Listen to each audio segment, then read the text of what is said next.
রব্বুল আলামিন সূরা বাকারার ভিতরে বলেন, ইন্নাল্লাযীনা আমানু ওয়াল্লাযীনা হাজারু ওয়াজাহাদু ফি সাবিলিল্লাহি উলাইকা ইয়ারজুনা রাহমাতাল্লাহ ওয়াল্লাহু গফুরুর রহিম। রব্বুল আলামিন বলছেন, ইন্নাল্লাযীনা আমানু, নিশ্চয় যারা ঈমান এনেছে, ওয়াল্লাযীনা হাজারু, এবং হিজরত করেছে প্রয়োজনে দ্বীনের জন্য, ইসলামের জন্য বাড়ি ঘর জায়গা জমি সবকিছু ছেড়ে দিয়ে ইসলামের জন্য, ইকামতের দ্বীনের জন্য, দ্বীন কায়েমের আন্দোলনের জন্য, দ্বীন প্রতিষ্ঠার জন্য, জালিমের শোষণ সহ্য করতে না পেরে অথবা ইসলামের পতাকাকে উড্ডয়ন করবার স্বার্থে নিজের বাড়ি ঘর জায়গা জমি ছেড়ে দিয়ে হিজরত করেছে। ওয়াল্লাযীনা হাজারু ওয়াজাহাদু ফি সাবিলিল্লাহ, এবং জিহাদ করেছে, সংগ্রাম করেছে।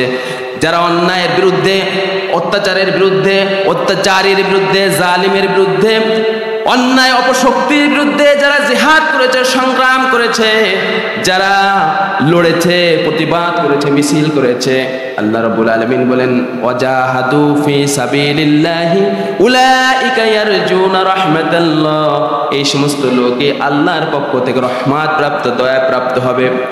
আল্লাহু গফুরুর রহিম, আর আল্লাহ হলেন ক্ষমাশীল ও দয়াময়।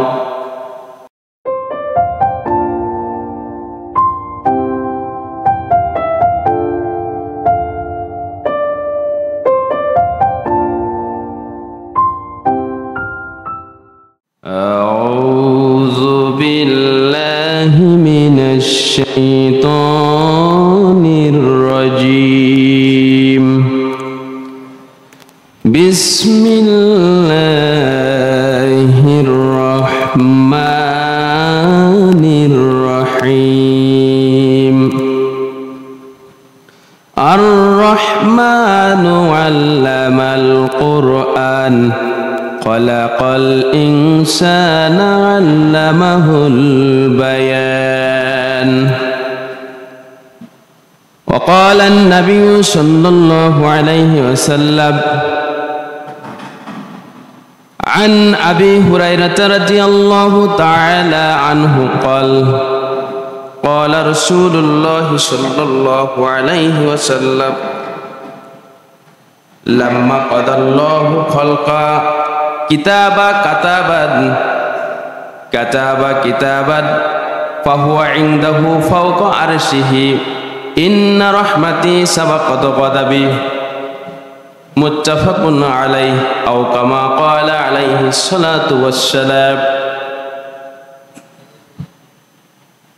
وقال تعالى في شان حبيبه إن الله وملائكته يصلون على النبي يا أيها الذين آمنوا صلوا عليه وسلموا تسليما.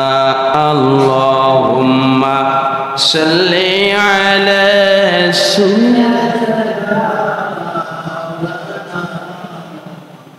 وعلى آل مولانا সবে মিলে পেয়েছে যাহা তুমি একাই পেয়েছো তাহা। হে রহমাতাল লিল আলামিন, বিচারের ওই কঠিন দিনে তুমি মোদের জন্য হয়ো জামিন। বালাগাল উলা বিকামালিহি কাশাফাত নুজা বিজামালিহি حسنت جميع خصاله صلوا عليه وآله. سورة يوسف بدر حكمة لقمان ما قرئ قرآن بری ای دل شادمان ما بلغ العلا بكماله كشف الدجى بجماله حسنت جميع خصاله صلوا عليه وآله মুআজ্জাজ হাজিরি হৃদয়ের অন্তরস্থল থেকে মুখ খুলে বুক খুলে সমস্যারে বলছি আলহামদুলিল্লাহ। সম্মানিত হাজিরিন, আমরা শুরুতে পবিত্র কালামুল্লাহ শরীফ থেকে একটি সূরার প্রথম 4টি আয়াত তেলাওয়াত করেছি। হাজিরিন, পবিত্র কোরআনুল কারীমের একটি প্রসিদ্ধ এবং অতীব পরিচিত একটি সূরা সূরাত আর-রহমান। এই সূরাত আর-রহমান থেকে প্রথম 4টি আয়াতে কারিমা আমরা তেলাওয়াত করেছি।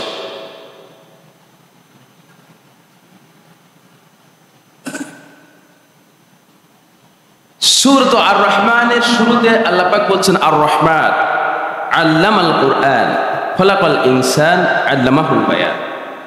এই 4টি আয়াত, ছোট্ট ছোট্ট 4টি আয়াত আমরা তেলাওয়াত করেছি। এই সূরাত আর-রহমান হচ্ছে পবিত্র কোরআনের 55তম সূরা। এর আয়াত সংখ্যা হচ্ছে 78। এটা হচ্ছে মাদানী সূরা। নাজিলের দিক থেকে এই সূরাটি নবী করিম সাল্লাল্লাহু আলাইহি ওয়াসাল্লামের মাদানী জিন্দেগিতে নাজিল। এই সূরাটিকে পবিত্র কোরআনের অলংকার বলা হয়। প্রিয় হাজিরিন, আমরা তেলাওয়াত করেছি প্রথম 4টি আয়াত। এই আয়াত 4টিকে সামনে রেখে আমরা অতি সংক্ষেপে কিছু কথা বলার এবং আমলের নিয়াতে শোনার চেষ্টা করব ইনশাআল্লাহ। আলাইহি তাওয়াক্কালতু ওয়া ইলাইহি উনীব ওয়া হুয়া আলা কুল্লি শাইইন কাদির। আল্লাহ রাব্বুল আলামিন বলছেন আর-রহমান, তিনি রহমান, আল্লাহ শিখিয়েছেন কোরআন। খলাকাল ইনসান, সৃষ্টি করেছেন মানুষ, আল্লামাহুল বায়ান, শিখিয়েছেন কথা। শুরু করেছেন আর-রহমান। আল্লাহ পাকের আমরা জানি অসংখ্য অগণিত সিফাতি নাম রয়েছে। আল্লাহ পাকের গুণবাচক নাম রয়েছে, অসংখ্য নাম রয়েছে। এর ভিতর সর্বপ্রথম এবং সর্বপ্রধান সর্বশ্রেষ্ঠ নামটি হচ্ছে আর-রহমান। তিনি রহমান বা প্রেমময়, দয়ালু। রহমান নামের সাথে পরিচিত নাই এমন মানুষ আমাদের ভিতর মনে হয় নাই। তবে রহমান নামের অর্থ যদি আমরা জিজ্ঞাসা করি, জানতে চাই, তাহলে এটার অর্থ আমরা বলতে পারবো, সঠিক অর্থ বলতে পারবো। এরকম হয়তো 1%ও পাওয়া যাবে না, হয়তো গেলেও 1%, 2%, এর বেশি না। আমরা দেখেন পড়ি বিসমিল্লাহির রহমানির রহিম, ওইখানে বাংলা যারা পড়তে পারে অন্তত তারা কিন্তু জানি বিসমিল্লাহির রহমানির রহিমের অর্থ হচ্ছে পরম করুণাময় অসীম দয়ালু আল্লাহর নামে শুরু করছি। এরপরে সূরা ফাতিহার শুরুতে আমরা প্রতিনিয়ত পড়ি আর-রহমানির রহিম, অর্থাৎ তিনি রহমান, তিনি দয়ালু, তিনি দাতা। তবে আমরা সচরাচর যেভাবে রহমান ব্যবহার করি বা দয়ালু মনে করি, রহমানটা ওরকম সাধারণ দয়ালু দাতা নয়। রহমানের অর্থ অনেক ব্যাপক।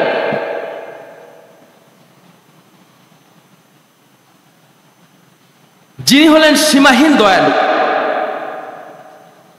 যিনি হচ্ছেন অসীম প্রেমময় করুণাময়, যার দয়ার শুরু আছে শেষ নাই, যার রহমতের শুরু আছে শেষ নাই, যার রহমান দয়া অনুগ্রহ অনুকম্পার আগা মাথা করতে পারে, লিখে বলে শেষ করতে পারে এরকম জীব এই পৃথিবীর ভিতর এখনো জন্ম হয়নি। যার দয়া এবং অনুগ্রহ অনুকম্পা দিয়ে টোটাল পৃথিবী সৃষ্টি জগৎকে যিনি ঢেকে রেখেছেন, তিনি হলেন রহমান। সুবহান। যে অসীম দয়া দিয়ে আল্লাহ রাব্বুল আলামিন ঢেকে রেখেছেন কীট পতঙ্গ সরীসৃপ হিংস্র প্রাণী, যিনি ঢেকে রেখেছেন তার অসংখ্য সীমাহীন দয়া দিয়ে গৃহপালিত পশু, আকাশে উড়া পাখি থেকে শুরু করে জিন, মানুষ, ফেরেশতাকুল, তাম সৃষ্টি জগৎকে একে একে করে যিনি তার করুণা দিয়ে, রহমত দিয়ে রহমতের চাদর দিয়ে যিনি ঢেকে রেখেছে, তিনি হলেন রহমান। প্রিয় হাজিরিন, আল্লাহ পাক যদি তার রহমত দিয়ে, তার দয়া দিয়ে আমাদেরকে ঢেকে না রাখতেন, আল্লাহ পাকের দয়া যদি আমাদের উপর স্পেশাল ভাবে আসর না করত, আল্লাহ পাকের যে ক্ষমতা, তিনি যে কাহার, সেটাই যদি আমাদের উপর আগলে যেত, তাহলে এই পৃথিবীতে আমরা একটা মুহূর্ত থাকতে পারতাম না।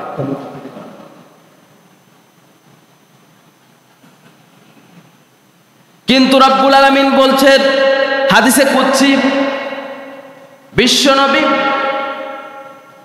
আল্লাহ পাকের কথাটি কোট করছেন, বুখারী মুসলিমের হাদিস, আন আবি হুরায়রা রাদিয়াল্লাহু তাআলা আনহু قال قال رسول الله صلى الله عليه وسلم لما قضى الله خلقا كتب كتابا فهو عنده فوق عرشه إن رحمتي سبقت غضبي মুত্তাফাকুন আলাইহি।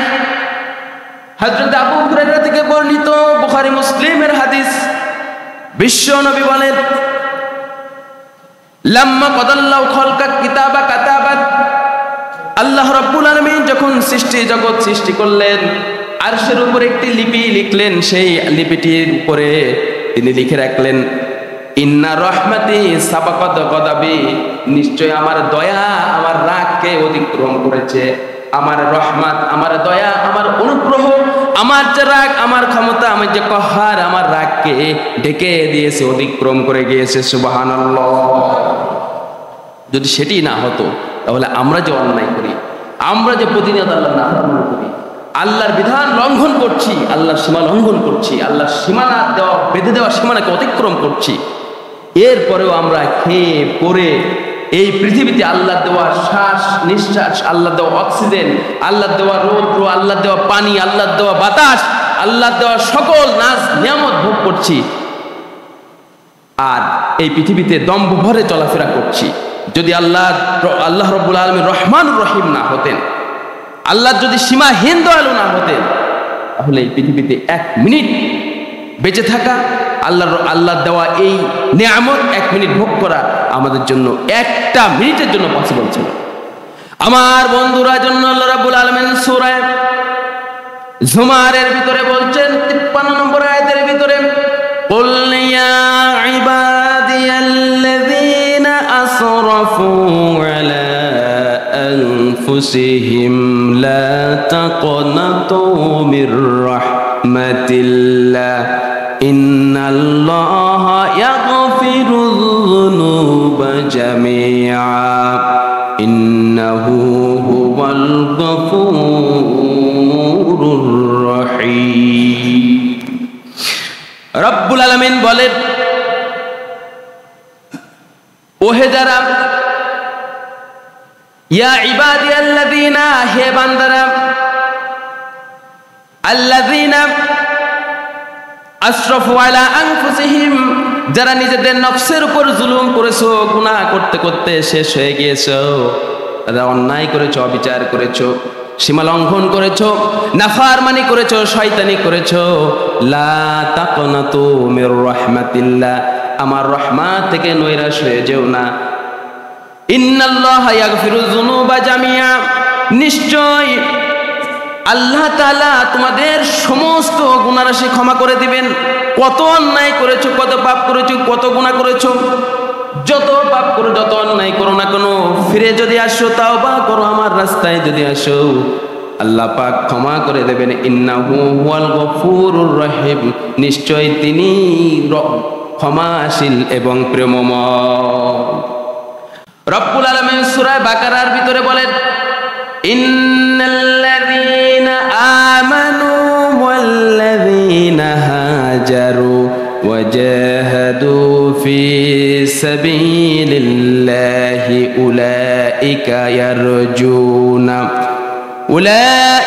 ইয়ারজুনা রাহমাতাল্লাহ ওয়াল্লাহু গফুরুর রহিম।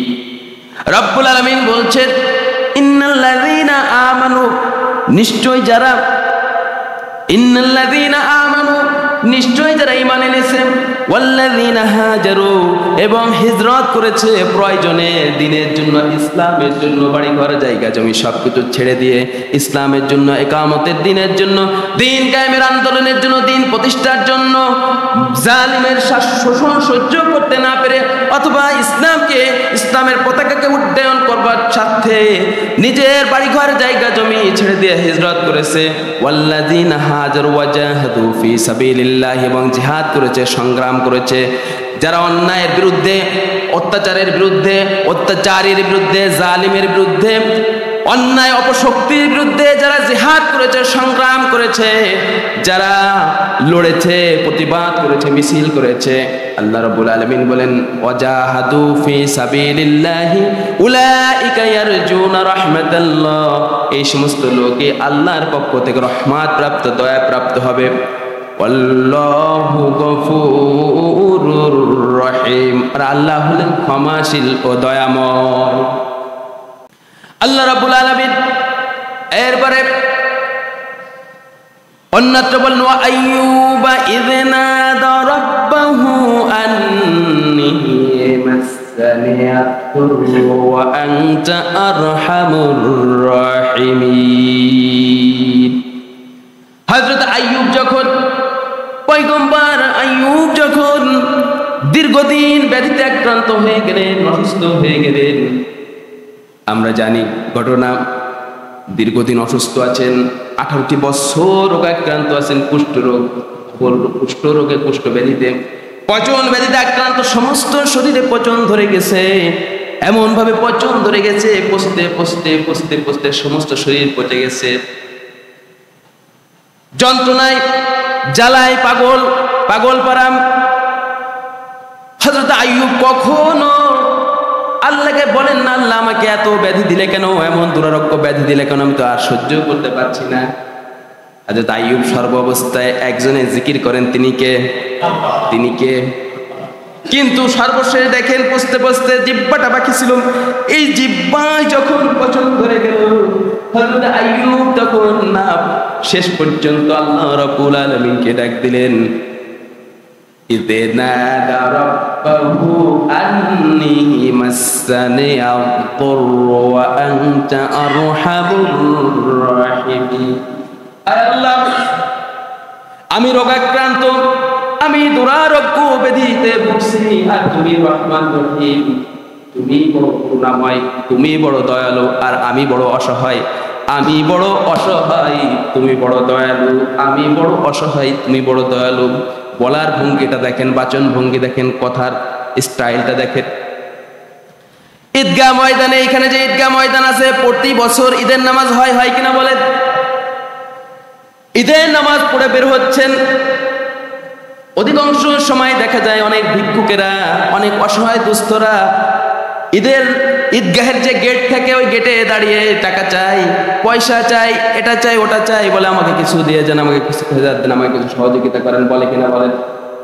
এরকম বলতে থাকে, সবাই বলতেছে আমাকে কিছু দিয়ে যান, আমাকে কিছু খয়রাত দেন, আমাকে কিছু দিয়ে যাও। একটা লোক ওর ভিতরে বলছে, ভাই আমার দুটি চোখ অন্ধ, আজকে ঈদের দিন, আর আমার দুটি চোখ অন্ধ, আজকে ভাই ঈদের দিন, আর আমি চোখে কিছু দেখি না, আজকে ঈদের দিন, আমার চোখে কিছু দেখা নাই, আমি কিছু দেখি না, আমি অন্ধ। দেখা গেল দিন শেষে সকল ভিক্ষুকরা মিলে যা পেল, ওই একাই তার চেয়ে বেশি পেয়ে গিয়েছে।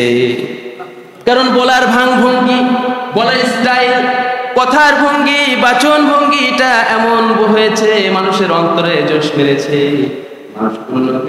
সবাইকে মিলে যা দিয়েছে, ওকে একাকে তার চেয়ে বেশি দিয়েছে। হযরত আইয়ুব যখন এমন স্টাইলে, এমন ভাবে করুণা কাকুতি মিনতি করে করুণাময় আল্লাহকে বললেন, আল্লাহ বলেন, আইয়ুব রে, তুমি যখন এমন স্টাইলে আমাকে বললে, আমি আর তোমাকে করুণা করে পারলাম না। আইয়ুব, আমি তোমাকে পরীক্ষায় ফেলেছিলাম, তুমি পরীক্ষায় ফার্স্ট ডিভিশন লেটার পেয়ে A+ গোল্ডেন পেয়ে ফার্স্ট হয়ে গিয়েছো রে আইয়ুব। আমি তোমাকে সুস্থতা দান করে দিলাম, সুস্থতা দান করলাম না, পূর্বে যত ধন সম্পদ যা কিছু তোমার কাছ থেকে ছিনিয়ে নেওয়া হয়েছিল সব কিছু দিয়ে তোমাকে পাওয়ার দিয়া ক্ষমতা দিয়া পরিপূর্ণ করে তোমাকে জাতির কাছে ফিরাইয়া দিলাম।